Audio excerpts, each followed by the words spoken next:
And this galaxy actually includes a very awesome cameo to another Nintendo series. I think that was even the cameo that we saw in the little preview picture. But regardless, we'll definitely see it again. But I believe you can see the Dolphin from Pikmin in, like, the background of this galaxy. Or maybe it's the ship from Pikmin 2. I don't exactly remember which one is which. But either way, there is a reference to Pikmin here, which I think is absolutely incredible, because you guys know how I feel about Pikmin. Definitely a great series. And definitely one of Nintendo's best, like, more recent IPs, I guess you could say. So yeah, Space Junk will be relying a lot on these pole stars. So this is a level that's actually good for, like, pole star practice if you need it. And there definitely are a few galaxies later on where you'll need that practice, I think. Ouch. Oh, whatever. I grabbed the star chip. That's all that matters.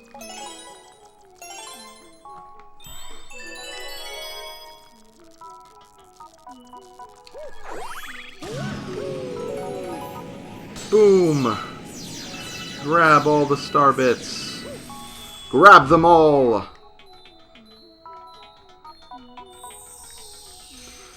So yeah, isn't this like the Dolphin right here, or one of the Pikmin ships, I believe? I want to say this is it right here. It looks very similar to it anyway. Maybe that's what I'm thinking of. Maybe like it's supposed to be a reference to, like, it's supposed to look like it, even though it may not be the exact design.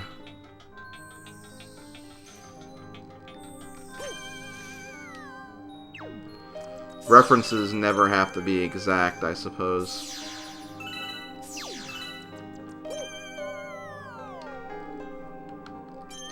No, get back over here. And yeah, if you want to get out of a pole star early, just use the ground pound move, but just be careful if you're, like, in a place where I am right now, where you're not even, like, close to land. Otherwise, you probably are gonna, like, start floating into space, and nobody wants that.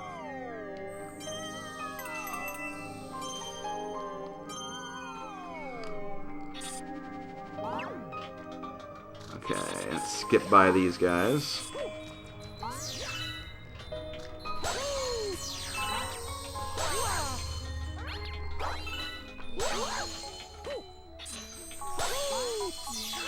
Looks like a lot of the Toad members got kind of trapped right here.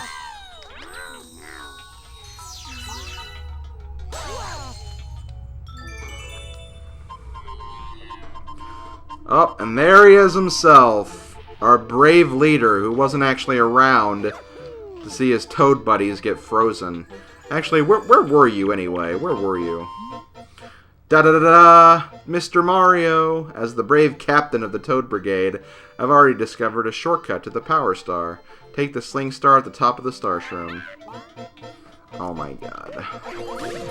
Well, your frickin' Toad buddies were getting, like, frozen in space. You were just being a selfish jerk. Damn you, Toad Brigade Captain. Captain Toad. Which is actually a shame, because I do really love Captain Toad. I think it's a great game. It's a neat little spin-off series, for sure. Maybe not worth the full price tag of, like, a full Wii U game, but nonetheless. I believe this is, like, one of the first pieces of gameplay we've, like, ever seen from Super Mario Galaxy. Like, I don't know, like, something always, like, whenever I saw this star in action, whether I was getting it or watching someone else play it, it always seems like this would be, like, a prototype level for this game. Maybe it was. I don't know, there was just something very familiar and, I guess, kind of obvious about this type of level. Because it kind of really shows all of these space mechanics at work.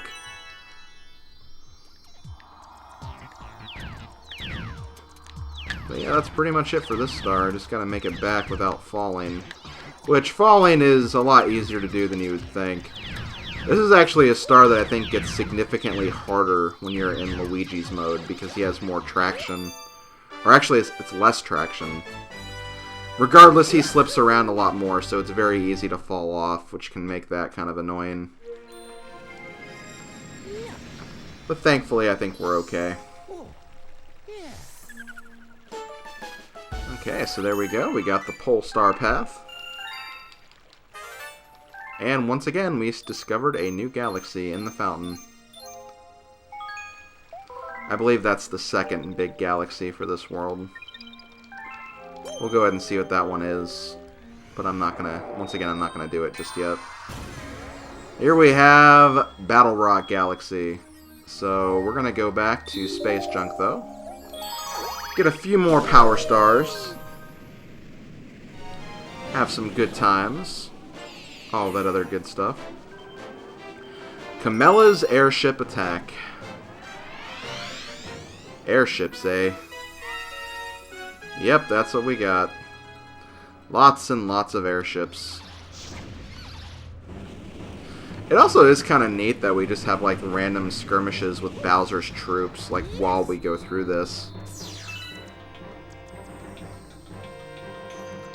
And it's also kind of neat how there's like, you know, there's members that are actually part of Bowser's army, but then there's also just like natural like foes. Like in the B world, we had the big bad Bugabooms and all of them. Like they weren't necessarily Bowser's troops. They were just like nuisances to the B people, or just B people, the bees. You knew what I was saying. So yeah, I think that's kind of cool. I think it's kind of cool how they incorporated that to some degree. Okay, I don't feel like I can get up there.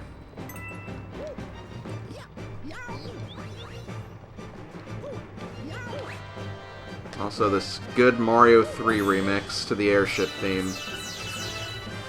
I'm not really a huge fan of the airship theme. Like, it's a classic track. It's like when you hear it, you're like, oh, this reminds me of Mario 3 and getting through the airships. And like for that, it is a good theme, but like, I don't know, it's not one of my favorite like castle, final level of the world type of musics. I'm more partial to stuff like the Super Mario World Bowser Castle theme, or in Super Mario 64 Bowser's Road, or Koopa Road, or whatever it's called. The airship theme's alright, but I wouldn't say it's a track that's one of my favorites. Oh my god, I almost fell off twice, damn it. Don't try to kill me, game. I'm not trying to die here. Although I'm sure there's many people who would disagree with that claim.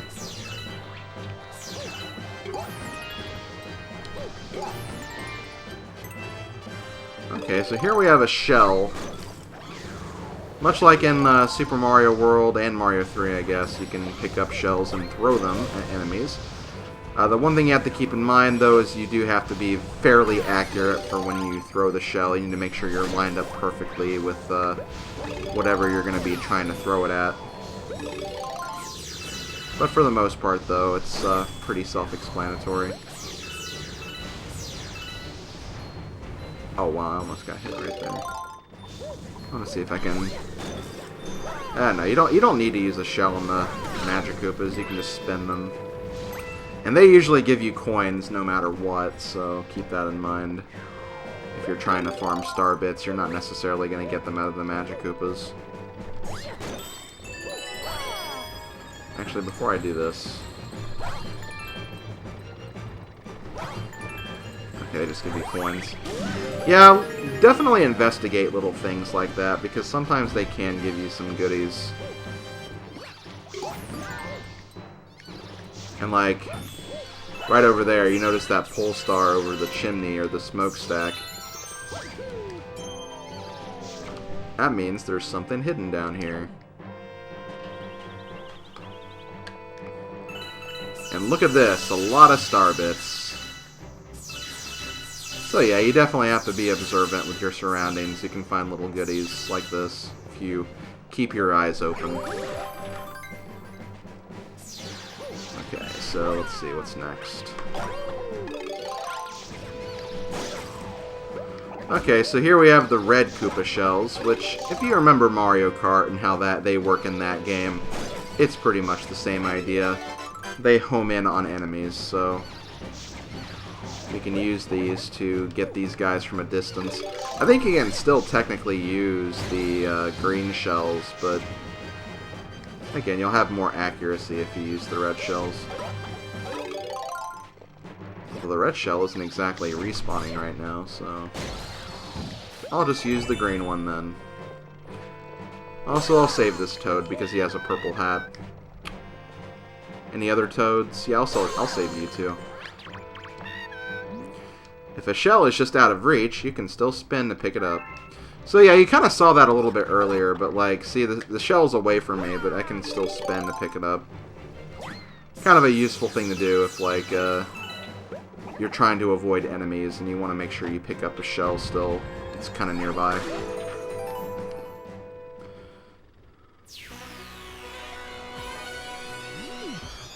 Who do we have here? Oh, it's Camilla. That's her name. So yeah, she is a Magikoopa boss. Which always kind of bothered me, because I feel like Camilla should have been the Magikoopa that knocked you out of the way in the beginning. But she actually isn't. She's a unique Magikoopa, while the one that knocked us away was a very generic Magikoopa. Like, I'm sure, like, that Magikoopa was, like, one of her followers, but still. That Magikoopa should have gotten, like, a huge promotion for knocking Mario out of existence, almost. Okay, so now we gotta deal with a few more Magikoopas alongside Camilla. Not really that difficult, just try to avoid the blast, and if you get a chance, definitely try to get rid of the Magikoopa just to make life a little easier for you. I did not mean to fire that at you, though. He kind of just got in my way. Okay, one more. Is that it? Okay, never mind. That's it. I thought we had to do like 2 more hits, but I guess not. So there we go. There's the Power Star. Camilla has been defeated. And now we can move on to more stars in Space Junk Galaxy. Although I think there's really only one more we can get. But before we do, we get sent back to the Comet Observatory, which means we're going to get a development here. And I think I know exactly what development it is, too, so... Oh, 666! No. It seems that a prankster comet has appeared somewhere. Prankster comets have a very strange effects on galaxies. If you want to learn more about these curious comets, ask the Luma, who knows about such things. I could ask the Luma, but I think he actually requires star bits to give information. So I'm just going to explain the Comet Observatory, or the Prankster Comets, myself. But I find it hilarious how we actually unlock them with 666 star bits. So if we go to our map here...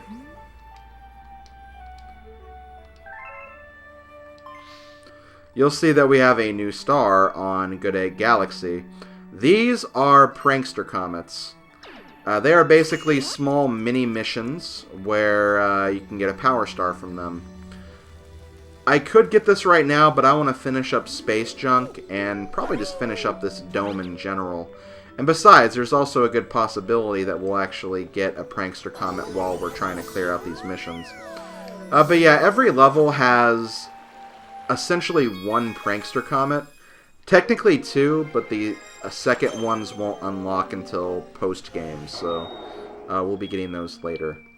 But yeah, let's go ahead and go back to Space Junk and see what this last star mission has to do with anything. So we're going to go to Terrantox's Tangled Web. So here's a case where I don't think we're dealing with any of Bowser's troops. We're actually dealing with kind of the natural species that is here. And I believe this is the star where you can actually get a secret star, too. So I might try to get that as well. Should I do the main mission first, or should I do the secret star? I'll do whatever comes naturally. I'll try to farm as many star bits as I can. And if I don't have enough, I'll just do the normal star bits. Because, yeah, they're usually activated by a Hungry Luma. And I at least know in this case it is activated by a Hungry Luma. And do not fear, like, don't try to look necessarily in every single mission for a secret star. It's almost a better idea just to complete every mission first. And then, after you complete a mission, I believe it'll actually show you, like, what star mission has the secret mission, or the secret star, so... You're never going to be in a position where you're just going to have to, like, search every single level and every single mission to find out. Like, you'll have some indication at some point. Usually after you beat the mission, anyway. But with the way I'm doing things, at least right now, is I'm going to be able to beat the secret mission first, so... That's not really a huge deal for me. I want to say we need about 50 to get to the secret star. Let's actually see, to be sure. Hey, you! Yeah, you! Okay, I'm not going to read that every single time. Okay, he needs 50, so I don't have 50 at the moment, but I can easily remedy that. Either just by waiting for star bits to fall on the map, or I can just make a little progress and come back. Like, I should be able to come back up here, even if I fall into the next part. Because there is a pole star right here, so... Let me just find a nice little ring I can spin around. Could even kill you and get a few extras as well. Hello, star bits. Okay, there we go. There's 50.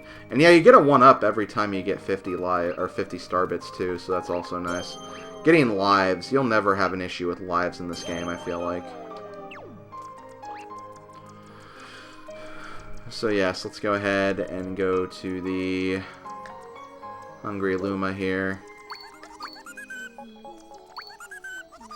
And make sure I'm facing him before I fire. Because one thing's annoying is when you have the exact amount and you start firing, but you end up missing them, so you have to go get more. That's just what happens sometimes, though. And here we have a frickin' planet of Yoshi's head. Yoshi confirmed, I guess. Yoshi does exist in this canon, I guess. But yeah, for this... Oh wow, you don't actually get any coins. I'm gonna need to be very careful here so I don't die against a bunch of Goombas. But this particular planet actually keeps track of how many Goombas you hit in a row. I don't think you get anything special for doing this a whole bunch of times. If you do, you might get like some extra lives or something, like you would in other Mario games, but I really don't know for sure. I'm just gonna beat this normally. Because I need to be careful, because I only have 1 health, and like I said, these guys aren't exactly giving me any coins right now, so I need to be somewhat careful. Don't think I have too many left. What?! Ah, dang it. Okay, hold on, guys. Okay, I'm back. I shouldn't have too many left. I think I have like 1 or 2 ones to go before I'm done here. There we go. Yep.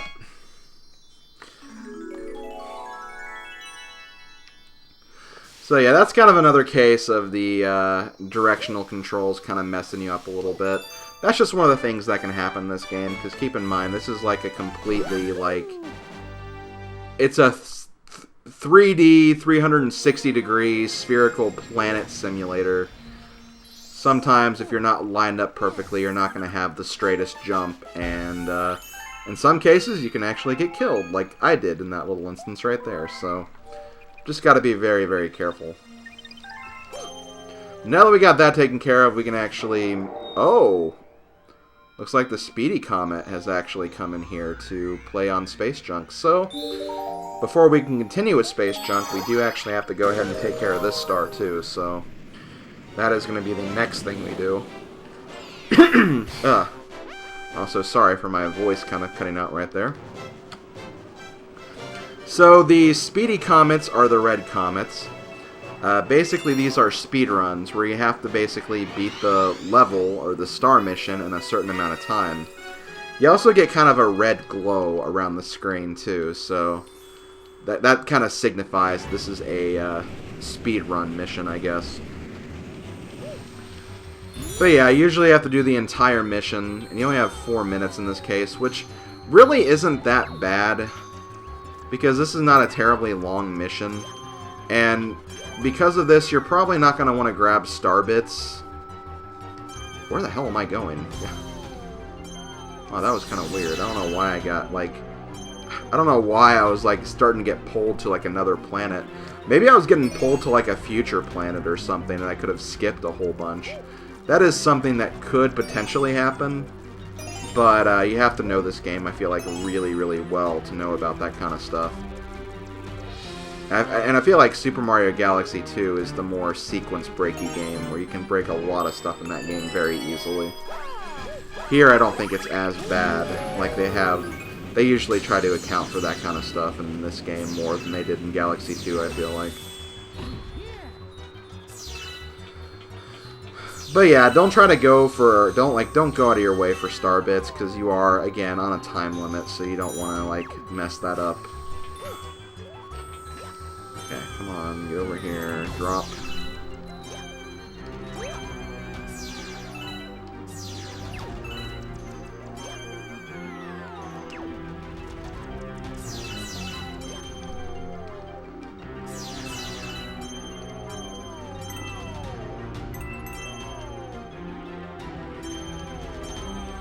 In most cases for the pole stars, you don't want to grab every single star. Whoa, whoa, whoa, whoa, whoa, whoa, whoa. Sometimes you can, like, skip some stars. Like, right there, I just skipped that entire bottom portion because I was floating over just a decent part of the level, so... You can usually manipulate things in that fashion if you're clever enough or crafty enough. Okay, I'm gonna get all the toads out of here.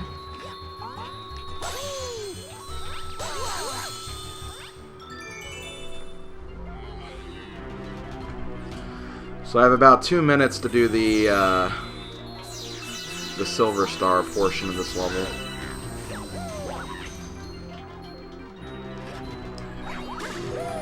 This is where I feel like some people would be a little more pressured to move fast and get everything, but again, you should definitely try to play carefully. Like, don't overdo it. You should definitely be like you shouldn't sacrifice careful playing for fast playing. Unless it's like a game you're like really, really comfortable with and you know how it works and what to expect. But that's like the only situation I'd say that would be applicable for. Also, if you die during this mission, you have to start from the very beginning of the mission, so like you're not gonna like start like at the beginning of this section. You quite literally start at the very beginning, so keep that in mind.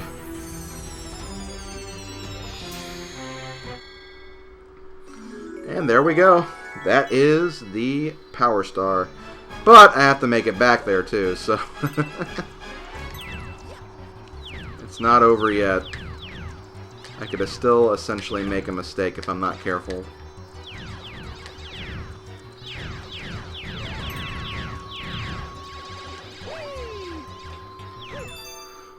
There we go. That is the first Prankster Comets. That usually is the first one, I feel like. I don't know, maybe there might be the Dino Piranha one's also a very common one, but either of those two are ones that I find that I end up doing first, usually.